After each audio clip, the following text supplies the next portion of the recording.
City Hall, no Brett Woodside, well, somebody else. I can't find him. I can't find him since he come out with the energy pipeline support. But anyway, you'll have to do. Listen, I gotta ask you one question. How come, like David Alward or Sean Graham, I used to push it to interview them twice a year, and Brian Gallant, I'm not interested. I mean, I suppose I interviewed him last Christmas. I never pushed it. Like, I'm not interested. Why is that? Why are you interested? Yeah. Why wouldn't he do? No. He didn't say no, but I'm not pushing it. Like, I'm not interested in interviewing him. Why is that? I would be the last person you should ask to look into the depths of Charles LeBlanc's soul and answer that question. But I mean, at the moment, I think there's a lot of questions you could ask him. Like, why do you keep on wasting our money on things like buying us a shipyard? That seems kind of odd. The number of things this government has done that don't make any sense make me feel pretty nostalgic for the Alwood government and even for the Graham government. And God knows it hurts to say that as an NDPer. But I mean, this government the last couple of years has been a pretty huge disaster. And it's, of course, you're leader of the NDP, Dominic Cardy, but I mean, you would say that even though if they were... But I think that, you've known me long enough. You know that I've gotten in trouble for being too nice sometimes. I remember that, that people said that I was being... The Kent County thing, you acted like a minister from the David Alward government. Will not tolerate violence, blah, blah, blah. I remember that. I say what I think is actually the truth, and I think in this case... And being a redhead at that, I know, Charlie, shut up and let me talk. Okay, go ahead. Yeah, that's right. I'm supposed to be aggressive. Yeah. But the redheads, yeah. Okay, go ahead. No, you look at this, the stuff these guys have done in the last 2 years. They haven't done anything they said they were going to do in their platform. They've done. That's not just to live up to what I was just saying that I should try and do. They have done a couple of things. They said they were going to change the laws on abortion access. They did that.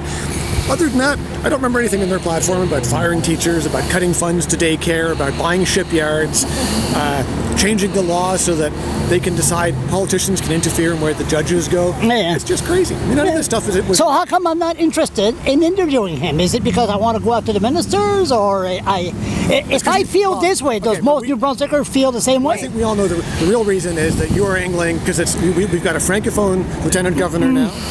And we had a First Nations lieutenant governor before. Yeah. So next we need the Shiak lieutenant governor. So I think you're lining up for that job. So. I'm lining up. So you don't want to make the premier. Newsflash.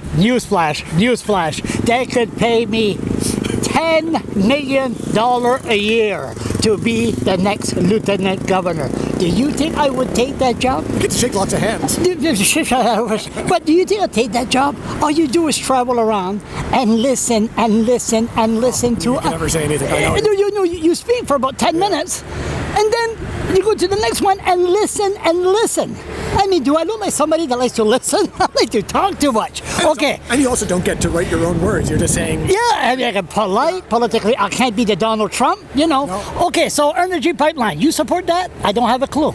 Well, our position was that any time there's a big project, we need to have an independent process that actually says, is this environmentally safe? If the answer is yes. Is it going to make us money? If the answer is yes, do it. In this case, we don't have either of those things. I want to see jobs in the province. I want to see development, but it's got to be done properly. And I see us going down the same route that we went with fracking, where you have people who are saying, well, I'm in favor of it. And so, okay, well, why? Well, it's going to money and jobs. Well, where's the evidence? And then people on the other side, equally, saying, well, I'm opposed to it. Well, why? Because it's going to hurt the environment. Prove that. And we've got to have an evidence-based politics. It's a blog. I'm going to say, what kind of fucking answer is that? Are you for it or against it? Well, I'm not a geologist, Charles. So I'm laughing here. Yeah, but this is the problem. And this is one of the times when I can say you're just being like all the other journalists. Yeah. Because this is a really complicated question. And it's not a yes or no answer. It's like, my answer is it safe and is it going to make us money? If the answer is yes, then do it. I'm not a geologist. I don't have access to all this. How would it make us money? Once the pipe is built, those poor souls, especially those less fortunate in St. John, they'd be like a gas chamber. They can't escape. They're just going to put the pollution way with that dirty, filthy oil. Well, they're not going to do anything. I mean, some of the objections around making money on it right now are that the pipeline's just going to go to St. John. And by the way, personally, I support pipelines over trains because I think they're safer. But that's a separate question. Yeah. So I think that generally, if you can pick a way to get the oil or the gas to a terminal, then as long as you upgrade the railway and you upgrade the tracks and you do it safely, not like Magantic there. Well, that's the problem. Yeah. But even there, it's just trains. There's more to go wrong in a train than there is in a pipeline. No. But But the problem with that some people are raising is that, look, if we get all this oil and gas and it comes through, that's fine. And like you said, we get some jobs for building the thing and then a few to maintain it.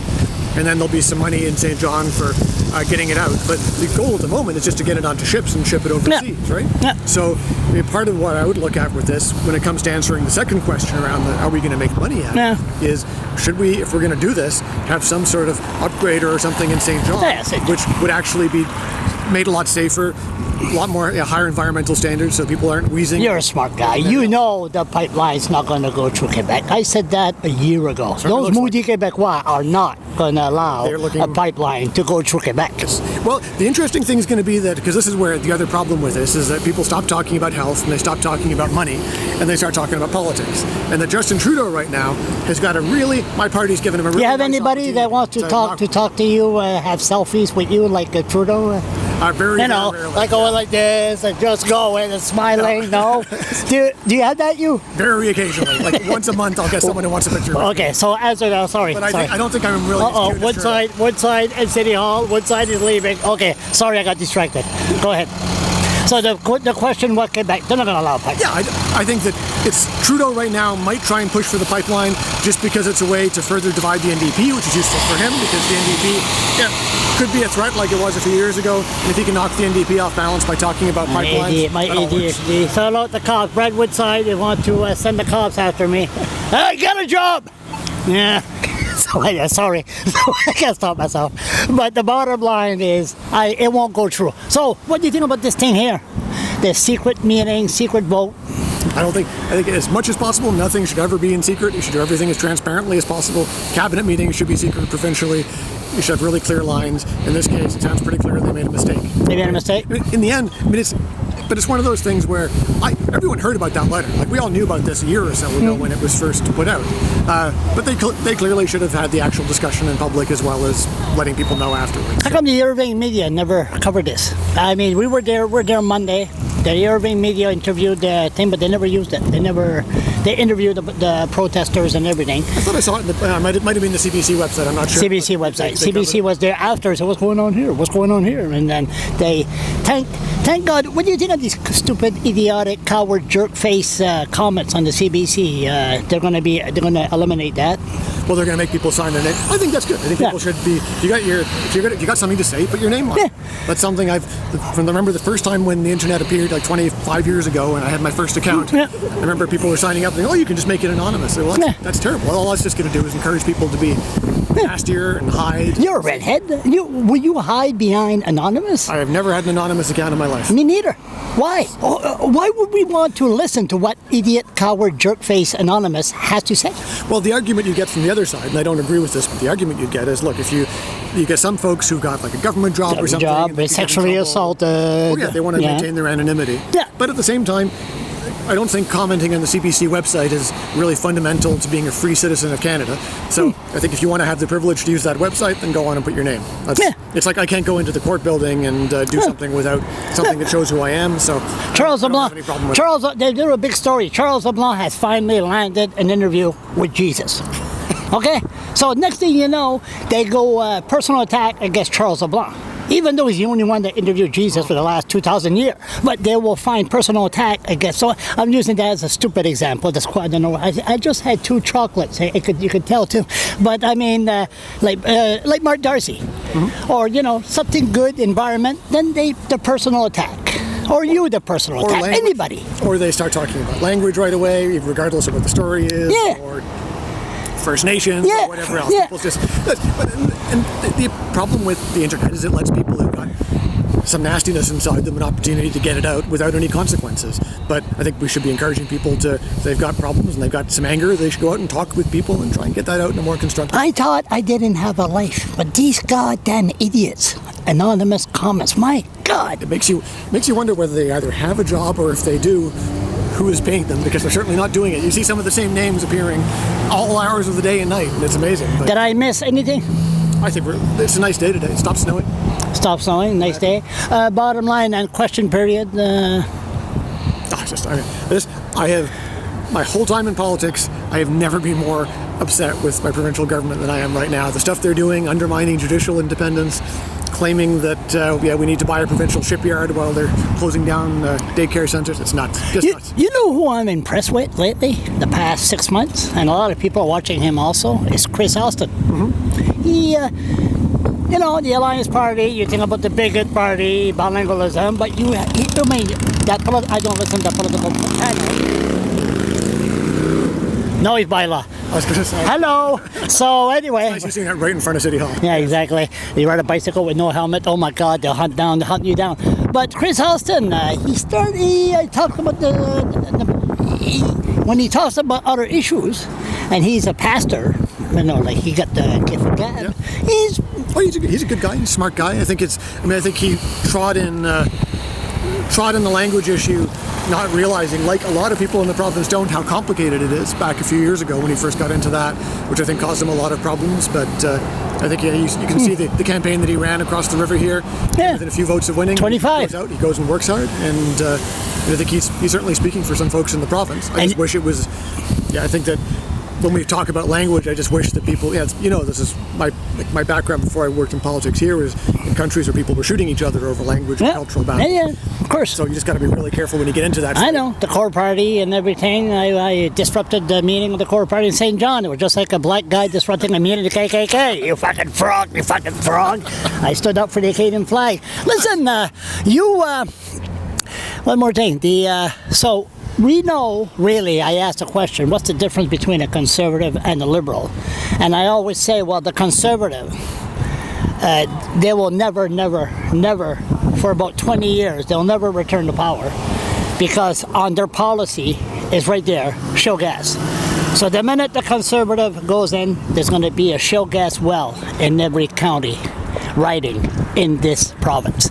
So I doubt that. The price of oil and gas right now, there's no one's going to. It started to go up. It started to go up a little bit. Yeah, but it's got to go up. The whole thing with shale gas and even our own oil sands in Alberta, the price has got to be at a certain level to make any of that stuff viable. Yeah. And right now, the price is at the point that the Saudis are Saudi Arabia last week said that they're going to move off their addiction to fossil fuels. So I think it'll be, unless the world changes in a very different direction, those prices go back up. But I don't see it because Iran's coming back on the world market. They're pumping again. They want to be there and get some money. It's going to be money. So between a conservative and liberal, I don't see any difference. So especially the liberals they signed the leases on shale gas in the first place. Exactly, a big $1 million contract with Sean Graham. So bottom line is, next election there could be some changes. Any chance of the NDP and People Alliance get together? I'm always open to talking. I've said this the whole time I've known you, Charles. I'll talk to Liberals, Tories, People's Alliance, Greens, anyone at all. I think there's a whole bunch of areas. There's like 90% of areas where all the parties actually agree. And we just need to have the balls to get up there and actually make some of the changes that need to be made. So can you get together, you and Chris Austin? I talked to Chris, I talked to David, I talked to... Liberals don't talk to me much, I talk to the Tories, but certainly on the opposition side, I think I'm hoping that we can keep on working on areas that'll actually make the province better. But when you're in the opposition, you can promise the world, right? Yeah, but you've seen me in action the last 5 years. Right. I don't promise the world, and I take the political heat for that. I come out and I say, this is what we can do, what we can't do, what government should do and shouldn't do.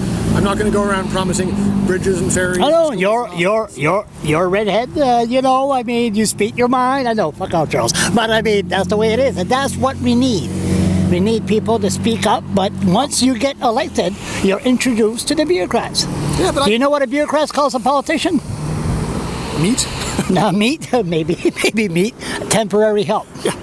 Because the bureaucrat's there forever, but the politician's not there. But my background was working with bureaucrats in third world countries, in the United States. Dealing with the bureaucracy is not something new to me. That's what I spent my career doing before I got into politics, was working with bureaucrats in different countries. So that's I think we got a really good bunch of people in many cases in the civil service here. They just need to be given a real vision. Part of the problem is these guys get elected and the ministers turn up and they're like, okay, what do I do now?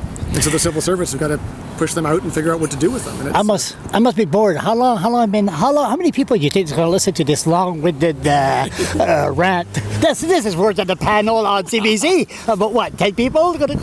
Maybe my mom. Your mom. Hi, Mom. Hi, Dad, and all that. No, not my dad. No, he'll be out golfing. He's what? He'll be out golfing. Oh, yeah, golfing. Listen, one more thing. Who's going to win? Woodside or Michael Bryan? I don't know. See a lot of signs for Mike, but I know that Brad often doesn't bother putting up a lot of signs and goes out and just What gets kind of goddamn, excuse my sublaw, what kind of fucking answer is that? Who's going to win? Woodside or Michael Bryan? I have no clue. I mean, this is another thing. You can't, when the media asks guys to give answers to things they know nothing about, wouldn't it be better if you actually got an honest answer from a politician? I can tell you, I talked to lots of people who like Brad Woodside, lots of people who like O'Brien, and lots of people who are planning on voting for them, and they tell me that both of them are going to win in a landslide.